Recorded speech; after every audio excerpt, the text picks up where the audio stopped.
Welcome to Exposed and Broken YouTube channel. We uncover the secrets of love, betrayal, and the choices that change everything. It all began on a rainy evening in California. The air was thick with the scent of wet asphalt as Yasmin stepped out of the cab, clutching her suitcase. She stood before the Carter household, a sprawling modern home with glass walls that seemed to reflect the stormy sky. This was her new beginning, far from the bustling streets of Karachi, Pakistan, where she had grown up. Yasmin was 30, unmarried, and fiercely independent, a rarity in her culture. She had come to America to prove to herself and her family that she could thrive in a foreign land. The Carters, a wealthy family of 3, had hired her as a live-in tutor for their teenage son, Ryan. It wasn't just a job, it was a chance to build a life she could be proud of. The rain had soaked through the hem of her abaya, and she shivered as she rang the doorbell. A moment later, the door swung open to reveal Claire Carter, the wife. She was elegant and aloof, her designer dress and perfectly styled hair giving her an air of untouchable sophistication. "Welcome, Yasmin," she said, her tone polite but distant. "Your room is upstairs, first door on the left." Ethan Carter, the husband, appeared moments later. He was tall and charismatic, with a warm smile that immediately put Yasmin at ease. "Let me help you with that," he said, taking her suitcase. His kindness was a stark contrast to Claire's cold demeanor. Yasmin murmured her thanks, feeling a mix of relief and apprehension as she stepped into the house. The interior of the Carter home was as impressive as its exterior. High ceilings, modern furniture, and large windows that let in the dim light of the stormy evening. Yasmin couldn't help but feel out of place, her modest attire and simple demeanor a stark contrast to the opulence around her. She followed Claire up the stairs, her footsteps muffled by the plush carpet.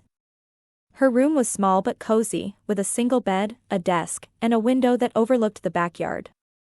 Yasmin set her suitcase down and took a deep breath. This was it, her new life. She unpacked slowly, placing her Quran on the bedside table and hanging her clothes in the narrow closet. As she worked, she couldn't shake the feeling of being watched, though she dismissed it as nerves. That night, as Yasmin lay in bed, she overheard a heated argument between Ethan and Claire. Their voices were muffled, but the tension was unmistakable. "You're never here, Claire." Ethan's voice was sharp, filled with frustration. "I'm doing this for us, for our family." Claire shot back. Yasmin turned over, pulling the blanket tighter around her. She had no intention of getting involved in their personal matters, but the strained atmosphere was hard to ignore. The next morning, Yasmin woke early to the sound of rain still pattering against the windows. She performed her morning prayers, the familiar motions grounding her in this unfamiliar place. When she went downstairs, she found Ethan in the kitchen, making coffee. He looked up and smiled. "Good morning. I hope we didn't disturb you last night." Yasmin hesitated before replying. "It's fine," she said softly, accepting the cup of coffee he offered. Their fingers brushed briefly, and Yasmin quickly pulled her hand back, feeling a flush rise to her cheeks. Ethan didn't seem to notice, or if he did, he didn't show it. Over the weeks, Yasmin settled into her role. She spent her days tutoring Ryan, who was bright but rebellious. He often tested her patience, but Yasmin's calm demeanor and firm guidance gradually won him over. She introduced him to new ways of learning, using stories and examples from her own life to make the lessons more engaging. Slowly, Ryan began to open up to her, sharing his frustrations about school and his parents. Claire was rarely home, her demanding career keeping her away for days at a time. When she was home, she was polite but distant, treating Yasmin more like an employee than a member of the household. Yasmin didn't mind, she preferred to keep things professional. But it was Ethan's kindness that caught her off guard. He often asked if she had eaten, offered to help with chores, and even joined her in the kitchen as she cooked. "You're amazing with Ryan," he said one evening, leaning against the counter as Yasmin prepared dinner. His eyes lingered on her a moment too long, and Yasmin felt her cheeks flush. "Thank you," she replied, quickly looking away.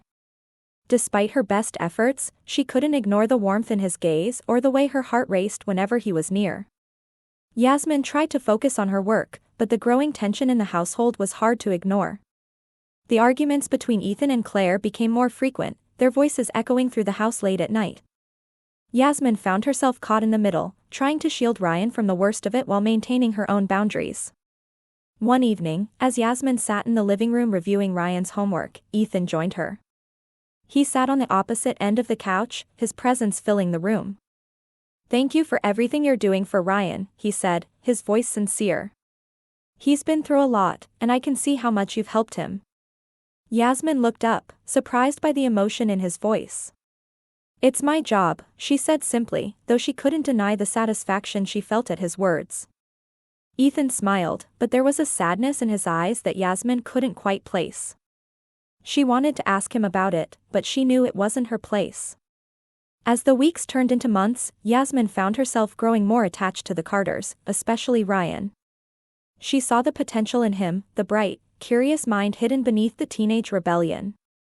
But she also saw the cracks in the family, the unspoken tensions that threatened to pull them apart. And then there was Ethan, kind, attentive, and increasingly present in her thoughts. Yasmin prayed for strength, for clarity, for the courage to stay true to herself.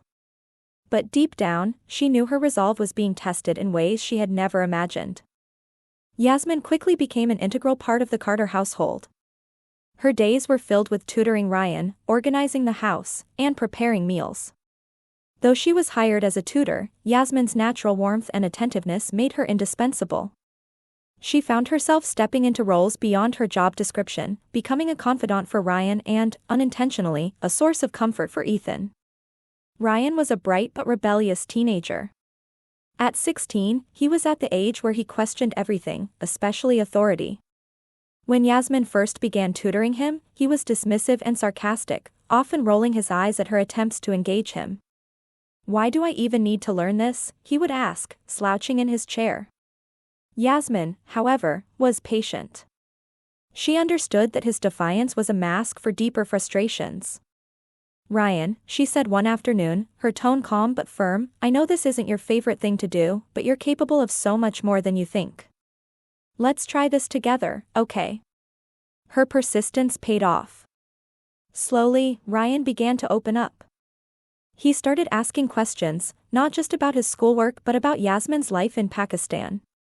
"What was it like growing up there?" he asked one day, his curiosity genuine. Yasmin smiled, setting down her pen. "It was different," she said. "Life was simpler in some ways, but also more challenging. Family is everything back home. We rely on each other for support." She paused, her expression softening. "I miss it sometimes, but I came here to build something new for myself." Ryan nodded, seeming to understand. Their conversations became a regular part of their sessions, and Yasmin found herself looking forward to their time together. "Please like and subscribe to support me. I've been deeply affected by infidelity, and your support means the world to me. Watch Exposed and Broken to help me rebuild my life, maybe even buy a house one day." Meanwhile, Claire's frequent absences created a noticeable void in the household. As a high-powered lawyer, she was often away on business trips or working late hours. When she was home, she was polite but distant, her interactions with Yasmin limited to brief instructions or casual pleasantries. Yasmin didn't mind, she preferred to keep things professional. But it was Ethan's presence that began to complicate matters. Ethan Carter was a man who seemed to carry the weight of the world on his shoulders. Despite his charm and easygoing demeanor, there was a sadness in his eyes that Yasmin couldn't ignore. He often stayed up late, working in his study or sitting alone in the living room with a glass of wine. Yasmin would occasionally find him there when she came downstairs to get a glass of water or check on something. "You're still up?" she asked one night, her voice tinged with concern. Ethan looked up, startled. "Couldn't sleep," he admitted, running a hand through his hair. "Too much on my mind." Yasmin hesitated before sitting down across from him. "Sometimes it helps to talk about it," she said gently. Ethan smiled, though it didn't quite reach his eyes. "Maybe another time," he said, but Yasmin could see the gratitude in his expression. Over time, Ethan began to open up to her. He spoke about his struggles as a father, his concerns about Ryan's future, and the growing distance between him and Claire. "It's like we're living separate lives," he said one evening, his voice heavy with regret. I don't even know how we got here. Yasmin listened, offering words of encouragement but careful not to overstep her boundaries. She reminded herself that she was an employee, not a friend, and certainly not a confidant. But Ethan's vulnerability made it hard to maintain that distance. One evening, as Yasmin was preparing dinner, Ethan walked into the kitchen. "Smells amazing," he said, leaning against the counter. Yasmin glanced at him, her hands busy chopping vegetables. "It's just a simple recipe," she said modestly. Ethan shook his head. "You're too humble. You've brought so much life into this house, Yasmin. I don't know how we managed before you came." His words caught her off guard, and she felt a warmth rise to her cheeks. "Thank you," she said softly, focusing on her task to avoid his gaze. Despite her best efforts, Yasmin found herself drawn to Ethan. He was kind, attentive, and genuinely appreciative of her efforts. But with each shared glance and lingering conversation, guilt gnawed at her. She reminded herself of who she was, a Muslim woman bound by faith and tradition. There were lines she could never cross, no matter how kind or charming Ethan was. The turning point came one afternoon when Yasmin and Ryan were working on a school project in the living room. Ethan walked in, carrying a tray of iced tea. "Thought you two might need a break," he said, setting the tray down on the coffee table. Yasmin thanked him, her smile polite but reserved. As Ryan reached for a glass, he said, "Dad, you should help us. Yasmin's way better at explaining this stuff than my teachers." Ethan laughed, sitting down beside them. "Is that so?" he said, looking at Yasmin. "Maybe I should take some lessons too." The three of them spent the next hour working together, the atmosphere light and filled with laughter. For a moment, it felt like they were a family, a thought that both comforted and unsettled Yasmin. She excused herself as soon as the project was finished, retreating to her room to collect her thoughts. She knelt on her prayer mat, seeking guidance and strength. "Allah, help me stay on the right path," she whispered, her voice trembling. "I don't want to lose myself." As the weeks went by, the bond between Yasmin and Ethan grew stronger, despite her efforts to maintain a professional distance. He began to seek her out more often, whether it was to ask her opinion on something or simply to share a moment of quiet conversation. Yasmin found herself looking forward to these interactions, even as she chastised herself for it. She knew she was treading dangerous waters, but a part of her couldn't help but feel seen and appreciated in a way she never had before. Ryan, too, had grown attached to Yasmin. He often confided in her about his struggles at school and his feelings about his parents' strained relationship. "I just wish they'd stop fighting," he said one evening, his voice tinged with frustration. "It's like they don't even care about each other anymore." Yasmin's heart ached for him. "Sometimes people lose their way," she said gently. "But that doesn't mean they don't care. They're just trying to figure things out." Ryan nodded, seeming to take comfort in her words. Claire's absence became more pronounced as the months went on. She missed family dinners, school events, and even Ryan's birthday. Ethan tried to fill the gap, but it was clear that the strain was taking its toll on him. Yasmin did her best to support Ryan, organizing a small celebration for his birthday and helping him with his school projects. But the more she stepped into these roles, the more complicated her feelings for Ethan became. One evening, as Yasmin was cleaning up after dinner, Ethan walked into the kitchen. "You work too hard," he said, his tone light but sincere. Yasmin looked up, startled. "It's my job," she said simply. Ethan shook his head. "You do more than your job, Yasmin. You've done more for this family than I think Claire or I ever could." His words lingered with her long after he left the room, filling her with a mix of gratitude and guilt. Yasmin knew she had to set boundaries, but the lines were already beginning to blur. She prayed for strength, for clarity, for the courage to stay true to herself. But deep down, she knew her resolve was being tested in ways she had never imagined. The Carter household had become both her refuge and her greatest challenge, and Yasmin was beginning to realize that some lines, once crossed, could never be redrawn. Beneath the crescent sky, rising tension. Claire's absences became more frequent, leaving Yasmin and Ethan to navigate the household together. Yasmin tried to focus on her work, but the growing tension between her and Ethan was impossible to ignore. Every shared glance, every lingering conversation, seemed to carry an unspoken weight. Yasmin prayed for strength, but her resolve was tested daily. One evening, as Yasmin was preparing dinner, Ethan walked into the kitchen. "Need any help?" he asked, rolling up his sleeves. Yasmin shook her head, her hands busy chopping vegetables. "I'm almost done," she replied, her tone polite but firm. Ethan stayed anyway, leaning against the counter as he watched her work. "You're amazing, you know that?" he said suddenly. Yasmin froze, her knife hovering over the cutting board. "It's just dinner," she said, trying to deflect. But Ethan shook his head. "It's not just dinner. It's everything you do. You've brought so much life into this house." Yasmin felt her cheeks flush, and she quickly turned back to her task. "Thank you," she said softly, her voice barely audible. Ethan didn't say anything more, but his presence lingered, filling the room with a tension that Yasmin couldn't ignore. That night, as she lay in bed, she replayed his words in her mind, her heart heavy with conflicting emotions. The turning point came on a stormy evening. The rain lashed against the windows, and the power flickered on and off. Yasmin was in the living room, reading a book by candlelight, when Ethan walked in. "Looks like we're in for a long night," he said, sitting down across from her. Yasmin nodded, her eyes fixed on the pages of her book. She could feel his gaze on her, and it made her pulse quicken. "Do you ever miss home?" Ethan asked suddenly. Yasmin looked up, startled by the question. "Every day," she admitted. "But I came here for a reason." Ethan nodded, his expression thoughtful. "You've sacrificed so much," he said softly. "It's admirable." Yasmin felt a lump form in her throat. "It's not a sacrifice," she said. "It's a choice." Ethan leaned forward, his elbows resting on his knees. "You're incredible, Yasmin. I don't think I've ever met anyone like you." His words hung in the air, heavy with meaning. Yasmin's heart raced, and she quickly stood up, clutching her book to her chest. "I should go to bed," she said, her voice trembling. Ethan stood as well, his eyes searching hers.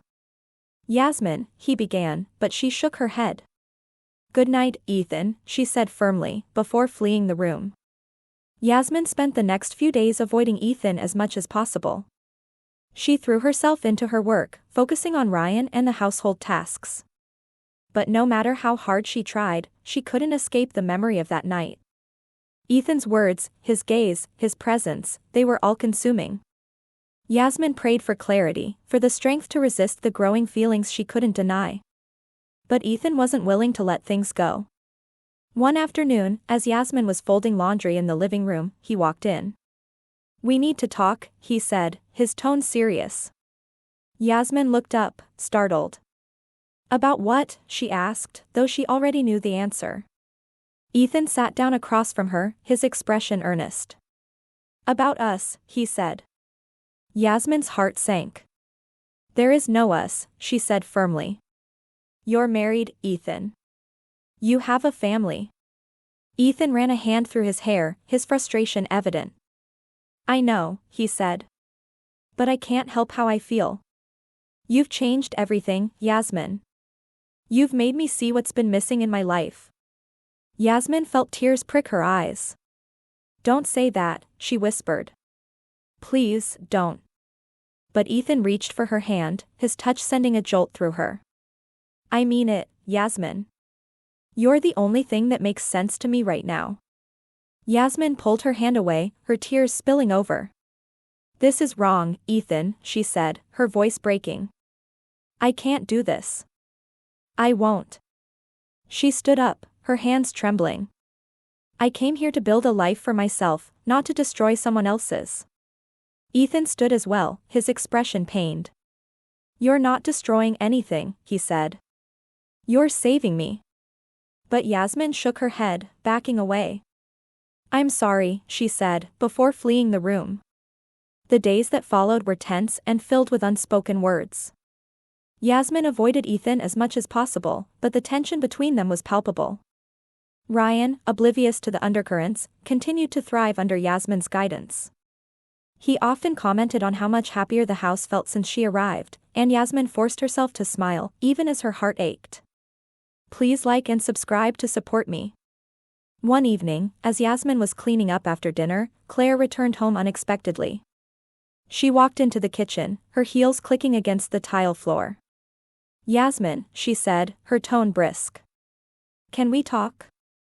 Yasmin nodded, her heart pounding. Claire gestured for her to sit, and Yasmin obeyed, her hands clasped tightly in her lap. I've noticed some changes around here, Claire began, her eyes narrowing. Ethan seems different. Happier, even. And Ryan won't stop talking about you. Yasmin felt a chill run down her spine. I'm just doing my job, she said carefully. Claire studied her for a moment before nodding. Good, she said. Because this family has been through enough. I don't need any more complications. Her words were a warning, and Yasmin took them to heart. That night, Yasmin lay awake, staring at the ceiling. Claire's words echoed in her mind, a stark reminder of the boundaries she had already begun to blur. She knew she had to make a decision, but the thought of leaving the Carters, of leaving Ethan, filled her with dread. She prayed for guidance, for the strength to do what was right, even if it broke her heart. The storm that had been brewing for weeks finally came to a head one evening. Yasmin was in the kitchen, cleaning up after dinner, when Ethan walked in. We can't keep doing this, he said, his voice low but firm. Yasmin looked up, startled. Doing what? She asked, though she already knew the answer. Ethan stepped closer, his eyes searching hers. Pretending this isn't happening, he said. Pretending I don't feel the way I do. Yasmin's heart raced as she backed away, her hands gripping the edge of the counter. Ethan, please, she said, her voice trembling. This isn't right. But Ethan shook his head. It doesn't feel wrong, he said. Not to me. Yasmin felt tears spill over as she shook her head. It doesn't matter how it feels, she said. It's wrong. And you know it. Ethan reached for her hand, his touch gentle but insistent. Yasmin, he said, his voice breaking. I can't lose you. Yasmin pulled her hand away, her tears falling freely. You never had me, she said, her voice barely above a whisper. And you never will. She turned and fled the room, her heart shattering with every step. That night, Yasmin packed her bags. She knew she couldn't stay, not after everything that had happened. The Carters had become her refuge, but they were also her greatest challenge. She prayed for strength, for clarity, for the courage to leave. And as the first light of dawn broke through the windows, Yasmin made her decision. It was time to go. Beneath the crescent sky, forbidden desire. Despite her resolution to leave, Yasmin found herself unable to walk away. The morning after her decision, she woke to find a note from Ethan slipped under her door. Please don't go, it read simply. Those 3 words shattered her resolve, and she found herself unpacking her bags with trembling hands. She told herself she was staying for Ryan, for his education, but deep down, she knew the truth was far more complicated. The days that followed were filled with a tension so thick it was almost tangible. Yasmin and Ethan orbited each other like planets caught in each other's gravity, both trying to maintain their distance while being inexorably drawn together. Every accidental touch, every shared glance, every moment of silence between them was charged with unspoken desires. One evening, after Ryan had gone to bed, Yasmin was in the kitchen preparing her evening tea. The house was quiet, save for the gentle hum of the dishwasher and the distant sound of crickets. She heard Ethan's footsteps before she saw him, and her heart began to race. Can't sleep? He asked, his voice soft in the darkness. Yasmin shook her head, not trusting herself to speak. He moved closer, and she could smell his cologne, a scent that had become painfully familiar. I've been thinking about what you said, Ethan began, his voice barely above a whisper. About this being wrong. Yasmin gripped her teacup tighter, her knuckles turning white. It is wrong, she said, but her voice lacked conviction. Ethan stepped closer, close enough that she could feel the heat radiating from his body. Then why does it feel so right? He asked. Before she could respond, his hand brushed against hers, and the touch sent electricity through her veins. Yasmin pulled away, but her body betrayed her, yearning for his touch even as her mind screamed at her to run. "We can't," she whispered, but Ethan was already closing the distance between them. His hand cupped her cheek, and Yasmin found herself leaning into his touch, her eyes fluttering closed. "Tell me to stop," he murmured, his breath warm against her skin. But the words wouldn't come. Their first kiss was gentle, hesitant, a question more than a declaration. When Yasmin didn't pull away, Ethan deepened the kiss, his hands tangling in her hair. For a moment, the world fell away, there was no right or wrong, no guilt, no consequences. There was only this, only them. But reality crashed back in when they heard a door close upstairs. They jumped apart, both breathing heavily, and Yasmin fled to her room, her lips still tingling from his kiss. That night, Yasmin couldn't sleep. She tossed and turned, torn between desire and duty, between her heart and her faith. She performed wudu and prayed, begging Allah for guidance, for strength, for forgiveness. But even as she prayed, she could still feel Ethan's touch, still taste his kiss. She had crossed a line, and there was no going back. The next morning, Yasmin avoided Ethan, throwing herself into her work with renewed vigor. She spent extra time with Ryan, helping him prepare for an upcoming test. But Ryan was more perceptive than she'd given him credit for. "Are you okay?" he asked during their study session. "You seem different." Yasmin forced a smile. "I'm fine," she lied, but the guilt ate at her. Please like and subscribe for Yasmin. That afternoon, Ryan dropped another bombshell. "Dad seems different too," he said casually, not looking up from his textbook. "Happier. Mom says it's because of you." Yasmin felt her blood run cold. "What do you mean?" she asked, trying to keep her voice steady. Ryan shrugged. "I don't know. But things are different when you're around." "Better." His words, meant as a compliment, felt like accusations. The guilt became overwhelming. Yasmin began to notice the little things she'd been blind to before, the way Claire's eyes narrowed when she saw Yasmin and Ethan talking, the whispers among the household staff, the knowing looks from the neighbors. She felt exposed, as though her sins were written across her face for everyone to see. But despite the guilt, despite the shame, Yasmin couldn't stay away from Ethan. Their encounters became more frequent, more desperate. Quick kisses in empty rooms, lingering touches when they passed in the hallway, heated glances across the dinner table. Each moment was stolen, forbidden, and all the more precious for it.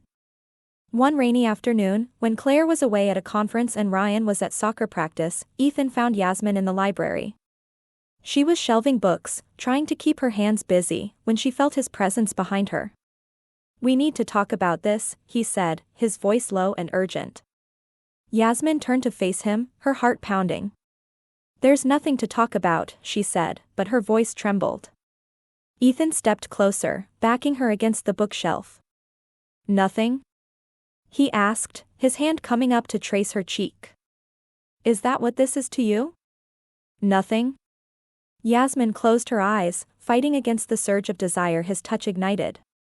"It has to be nothing," she whispered. "We can't," but her words were cut off by his kiss, fierce and desperate, and she found herself responding with equal passion. They broke apart, both breathing heavily, and Ethan rested his forehead against hers. "I'm falling in love with you," he confessed, the words hanging heavy in the air between them. Yasmin felt tears slip down her cheeks. "Don't," she pleaded. "Please don't say that." But Ethan wouldn't let her run this time. "It's the truth," he said. "I've never felt this way before. Not even with Claire." The mention of Claire's name was like a bucket of cold water. Yasmin pushed him away, her hands shaking. "Your wife," she said, her voice breaking. "The mother of your child. How can we do this to her?" Ethan ran a hand through his hair, frustration evident in every line of his body. "Our marriage has been over for years," he said. "We're just going through the motions. But with you, everything feels real." Yasmin shook her head, tears flowing freely now. "It doesn't matter," she said. "I'm Muslim, Ethan. This goes against everything I believe in. Everything I am. She wrapped her arms around herself, as if trying to hold herself together. Every time we do this, I feel like I'm betraying not just Claire, but my faith, my family, myself. But even as she spoke the words, Yasmin knew she was already lost. The line she had sworn never to cross had been crossed, and there was no going back. That night, in the privacy of her room, she cried until she had no tears left. She performed her prayers mechanically, the Arabic words feeling hollow on her tongue. How could she ask for forgiveness when she knew, deep down, that she would sin again? The situation came to a head when Ryan caught them. It was an innocent moment, Ethan's hand lingering on Yasmin's shoulder, their faces too close together as they looked over some paperwork in the study. But Ryan's sharp intake of breath made them spring apart. The look of betrayal on his face would haunt Yasmin forever. "Does Mom know?" he asked, his voice trembling. Before either of them could respond, he turned and ran from the room. Yasmin found him later, sitting alone in the backyard. "Ryan," she began, but he cut her off. "I trusted you," he said, his voice thick with hurt. "I thought you were different." Yasmin felt her heart break. "I'm so sorry," she whispered, but Ryan wouldn't look at her. "Just leave," he said. "That's what everyone does anyway." His words cut deeper than any knife could have. That night, as Yasmin lay in bed, she realized the true cost of her actions. She had not only betrayed Claire and her own faith, but she had also hurt Ryan, the innocent child who had trusted her, looked up to her. The weight of her sins felt crushing. She knew what she had to do, but the thought of leaving, of never seeing Ethan again, felt like physical pain. In the early hours of the morning, Yasmin made her decision. She couldn't continue living this lie, couldn't keep betraying everything and everyone she held dear. With trembling hands, she began to pack her bags once again. This time, she knew, there would be no note from Ethan to make her stay. This time, she had to be strong enough to walk away. The storm that had been brewing finally broke on a Friday evening. Claire had returned early from her business trip, her arrival unannounced. The house was quiet, with Ryan at a friend's house for a sleepover. Yasmin was in the kitchen, preparing dinner, when she heard the sharp click of Claire's heels against the marble floor. "I think we need to talk," Claire's voice was cold, controlled. Yasmin turned to find both Claire and Ethan standing in the doorway. The tension in the air was suffocating. Claire held up her phone, displaying a series of text messages. "Ryan sent these to me yesterday." Yasmin felt her world tilt on its axis. Her hands gripped the counter behind her for support. "He's been watching you two for weeks," Claire continued, her voice eerily calm. "My son has been carrying this burden, protecting his father's dirty little secret." The word dirty hit Yasmin like a physical blow. She looked at Ethan, who stood pale and rigid, his jaw clenched. "Claire," he began, but she cut him off with a sharp gesture. "Don't," Claire's voice cracked slightly. "Don't you dare try to explain this away." She turned to Yasmin, her eyes blazing with fury and hurt. "I welcomed you into my home. I trusted you with my child." Each word was a dagger, and Yasmin felt tears streaming down her face.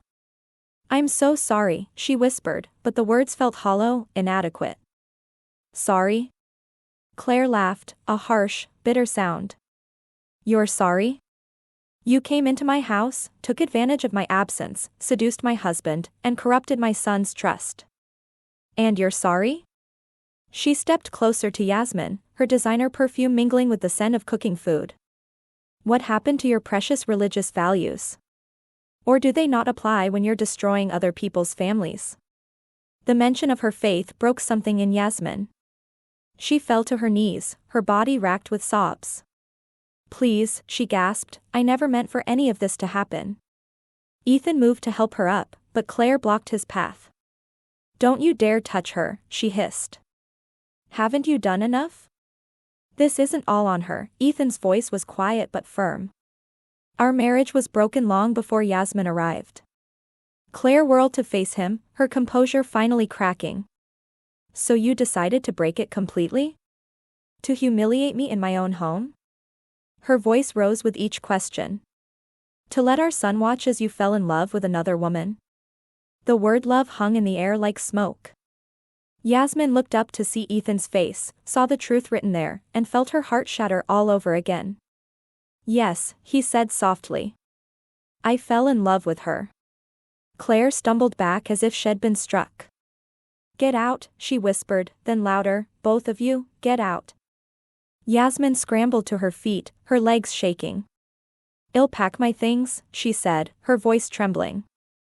But Claire wasn't finished. You know what the worst part is? She said, her voice dripping with contempt. You probably think you're the victim here. The poor, conflicted Muslim girl, torn between her faith and her heart. She stepped closer to Yasmin. But you're not the victim. You're the destroyer. Ethan moved between them. That's enough, Claire. This isn't just about Yasmin. Our marriage has been dead for years. We both know it. Claire's laugh was hollow. And that justifies everything, does it? The lies? The sneaking around? Letting our son carry this burden? She turned to Yasmin again. Did you ever think about him? About what this would do to Ryan? The mention of Ryan's name was the final blow. Yasmin's legs gave out, and she sank into a kitchen chair. Ryan, she whispered. Oh, Allah, what have I done? The reality of her actions crashed over her like a wave. She had not only betrayed her faith and Claire's trust but had also hurt the child she had grown to love like her own. I need to see him, Yasmin said suddenly, standing up. I need to explain. But Claire's voice cut through her words like a knife. You will never see my son again. Do you understand? You will pack your things and leave this house, and you will never contact any of us again. Ethan stepped forward. Claire, be reasonable. Ryan needs his family. Claire shouted. His real family. Not some homewrecker who pretended to care about him while destroying his parents' marriage. The words echoed in the kitchen, followed by a deafening silence. Yasmin moved toward the door, her movements mechanical. I'll go pack, she said quietly. As she passed Ethan, he reached for her hand, but she pulled away. Don't, she whispered. Please, just, don't. She climbed the stairs to her room, each step feeling like a mountain to climb. As she packed her belongings, Yasmin could hear the continued argument downstairs. Claire's voice rose and fell, punctuated by the sound of something shattering. Ethan's deeper tones rumbled in response. Yasmin moved faster, throwing her clothes into her suitcase, wanting nothing more than to escape this house of broken dreams and shattered trust. When she came back downstairs, carrying her suitcase, she found Ethan waiting at the bottom of the stairs. Let me drive you, he said softly. No, Yasmin replied, her voice firm despite her tears. I've already called a taxi. She looked past him to where Claire stood in the living room, her arms wrapped around herself. I truly am sorry, Yasmin said. For everything. Claire didn't respond, just turned away. Ethan reached for Yasmin again, but she stepped back. Ethan, she said, her voice breaking. Take care of Ryan. Tell him. She stopped, realizing there were no words that could make this right. Instead, she turned and walked to the door, stepping out into the gathering darkness. As her taxi pulled away from the Carter house, Yasmin looked back one last time. Through the window, she could see Ethan standing in the doorway, his figure illuminated by the porch light. She turned away, tears flowing freely, and began to recite the verses of the Quran that had always brought her comfort. But for the first time in her life, the words felt distant, as if Allah himself had turned away from her sins. That night, in a small hotel room across town, Yasmin fell to her knees in prayer. She begged for forgiveness, for guidance, for the strength to live with what she had done. As she pressed her forehead to the ground, she finally understood the true weight of her actions. She had not only lost her job and her love, but she had also lost herself. The road to redemption would be long, but she knew she had to take the first step. She had to find her way back to herself, back to her faith, back to the woman she used to be before desire had led her astray. The end. Please like and subscribe to support me. I've been deeply affected by infidelity, and your support means the world to me. Watch Exposed and Broken to help me rebuild my life, maybe even buy a house one day. Thank you and see you soon.